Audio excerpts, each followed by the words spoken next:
ಕರ್ನಾಟಕದಲ್ಲಿ ಆರ್ಎಸ್ಎಸ್ ಕಾರ್ಯಕ್ರಮಗಳನ್ನೆಲ್ಲ ಕಾನೂನು ಕಟ್ಟಲೆ ಒಳಗೆ ತರುವುದಕ್ಕೆ ಸರ್ಕಾರ ಸಿದ್ಧತೆಯನ್ನ ಮಾಡ್ತಾ ಇದೆ.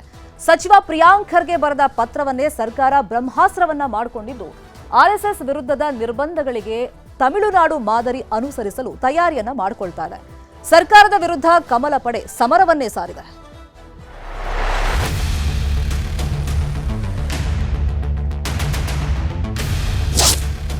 ರಾಜ್ಯದಲ್ಲಿ ಆರ್ಎಸ್ಎಸ್ ಚಟುವಟಿಕೆಗಳಿಗೆ ಸರ್ಕಾರಿ ಜಾಗಗಳಲ್ಲಿ ನಿಷೇಧ ಹೇರಬೇಕೆಂದು ಪ್ರಿಯಾಂಕ್ ಖರ್ಗೆ ಪತ್ರ ಬರೆದಿದ್ದು. ಒಂದು ಕಡೆಯಿಂದ ಕೇಸರಿ ಪಡೆ ದೊಡ್ಡ ಮಟ್ಟದಲ್ಲೇ ಖರ್ಗೆ ಹಾಗೂ ಕಾಂಗ್ರೆಸ್ ವಿರುದ್ಧ ಮುಗಿಬಿದ್ದಿದೆ. ಆದರೆ ಕಮಲಪಾಳ್ಯದ ರೋಷಾವೇಶ ಕಂಡು ಸರ್ಕಾರವೇನೂ ಇಟ್ಟ ಹೆಜ್ಜೆ ಹಿಂದೆ ತೆಗೆಯುವಂತೆ ಕಾಣುತ್ತಿಲ್ಲ. ಬದಲಿಗೆ ಪ್ರಿಯಾಂಕ್ ಖರ್ಗೆ ಪತ್ರವನ್ನು ಸಿಎಂ ಸಿದ್ದರಾಮಯ್ಯನವರ ಸರ್ಕಾರ ಗಂಭೀರವಾಗಿ ಪರಿಗಣಿಸಿದೆ. ಆರ್ಎಸ್ಎಸ್ ವಿಚಾರದಲ್ಲಿ ಸಿಎಂ ಸಿದ್ದರಾಮಯ್ಯ ತಮಿಳುನಾಡು ಸರ್ಕಾರದ ಮಾದರಿ ಅನುಸರಿಸಲು ಮುಂದಾಗಿದ್ದಾರೆ. ದೇಶದಲ್ಲಿ ಹಿಂದಿ ಹೇರಿಕೆ, ಹಿಂದುತ್ವ ಪ್ರತಿಪಾದನೆ ಇನ್ನಿತರೆ ವಿಚಾರಗಳು ಬಂದಾಗ ಅದರ ವಿರುದ್ಧ ಪ್ರಬಲವಾಗಿ ಧ್ವನಿ ಎತ್ತೋದು ದ್ರಾವಿಡ ಪಕ್ಷಗಳ ಆಡಳಿತದಲ್ಲಿರುವ ತಮಿಳುನಾಡು. ಈಗ ರಾಜ್ಯ ಸರ್ಕಾರ ಆರ್ಎಸ್ಎಸ್ ವಿಚಾರದಲ್ಲೂ ತಮಿಳುನಾಡು ಸರ್ಕಾರ ಹೆಜ್ಜೆ ಅನುಸರಿಸಲು ಮುಂದಾಗಿದೆ. ಮತ್ತೊಂದೆಡೆ ಪತ್ರ ಬರೆದಿದ್ದ ಪ್ರಿಯಾಂಕ್ ಖರ್ಗೆ ಸೋಷಿಯಲ್ ಮೀಡಿಯಾದಲ್ಲೊಂದು ಪೋಸ್ಟ್ ಹಾಕಿದ್ದಾರೆ.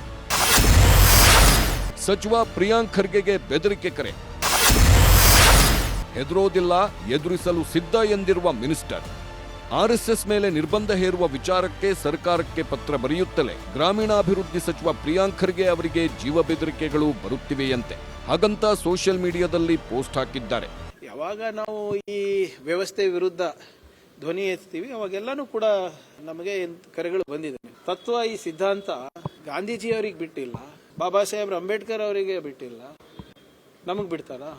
ಸೊ ಇವರು ಏನೇ ಇಂಟಿಮಿಡೇಷನ್ ಮಾಡಲಿ, ಇವ್ರು ಏನೇ ಬೆದರಿಕೆ ಕೊಡಲಿ, ಅಂತಾರಾಷ್ಟ್ರೀಯ ಕರೆ ಬರಲಿ, ರಾಷ್ಟ್ರೀಯ ಕರೆ ಬರಲಿ, ಸ್ಥಳೀಯ ಕರೆ ಬರಲಿ, ನಾವೇನು ಎದುರೋದಿಲ್ಲ. ಬೆದರಿಕೆ ಕರೆಗಳು ಬರುತ್ತಿರೋ ಬಗ್ಗೆ ಪ್ರಿಯಾಂಕ್ ಖರ್ಗೆ ಹೇಳುತ್ತಲೇ ಬಿಜೆಪಿ ಟಾಂಗ್ ಕೊಟ್ಟಿದೆ. ದಿನ ಬೆಳಗಾದ್ರೆ ಬೆದರಿಕೆ ಹಾಕೋರು ನೀವು, ನಿಮಗೆ ಬೆದರಿಕೆ ಕರೆ ಬರುತ್ತಿದೆಯಾ ಎಂದು ಅಶ್ವತ್ಥನಾರಾಯಣ್ ಕಿಚಾಯಿಸಿದ್ದಾರೆ. ನಿಮ್ಮದೇ ಸರ್ಕಾರ ಇದೆ, ಬೇಕಾದ ತನಿಖೆ ಮಾಡಿಸಿ ಎಂದು ಶಾಸಕ ಅರವಿಂದ್ ಬೆಲ್ಲದ್ ಸಲಹೆ ನೀಡಿದ್ದಾರೆ. ಅಯ್ಯೋ, ಇವ್ರಿಗೆ ಯಾರು ಬೆದರಿಕೆ ಹಾಕ್ತಾರಪ್ಪ? ಇವ್ರು ಯಾರು ಬೆದರಿಕೆ ಹಾಕೋರು? ಇವ್ರ ಬೆದರಿಕೆನೇ ಎಲ್ಲರಿಗೂ ಹಾಕಿದೆ. ಇವ್ರ ಬೆದರಿಕೆನೇ ನಮಗೇನೆ ನಡಗ ಗಡ ಗಡ ಗಡ ಗಡ ಗಡ ಅಂತ ನಡೀತಾ ಇದ್ದೀವಿ. ಮಿನಿಸ್ಟ್ರಿಗೆ ಬೆದರಿಕೆ ಕರೆ ಮಾಡಿದ್ರೆ ಆಕ್ಷನ್ ತಗೊಳ್ಳಲ್ಲ, ಅವ್ರದೇ ಸರ್ಕಾರ ಐತೆ. ಇನ್ನು ಆರ್ಎಸ್ಎಸ್ಗೆ ಅಂಕುಶ ಹಾಕುವ ನಿರ್ಧಾರಕ್ಕೆ ಆರ್ಎಸ್ಎಸ್ ನಾಯಕರು ಗರಂ ಆಗಿದ್ದಾರೆ. ಬೆಂಗಳೂರಿನಲ್ಲಿರುವ ಆರ್ಎಸ್ಎಸ್ ಮುಖ್ಯಸ್ಥ ಮೋಹನ್ ಭಾಗವತ್ ಜೊತೆ ರಾಜ್ಯ ನಾಯಕರು ಚರ್ಚೆ ಮಾಡಿದ್ದಾರೆ. ಕೇಶವ್ ಕೃಪಾದಲ್ಲಿ ಚರ್ಚಿಸಿ ಸರ್ಕಾರದ ವಿರುದ್ಧ ಹೋರಾಟಕ್ಕೆ ಪ್ಲಾನ್ ಮಾಡಲಾಗಿದೆ.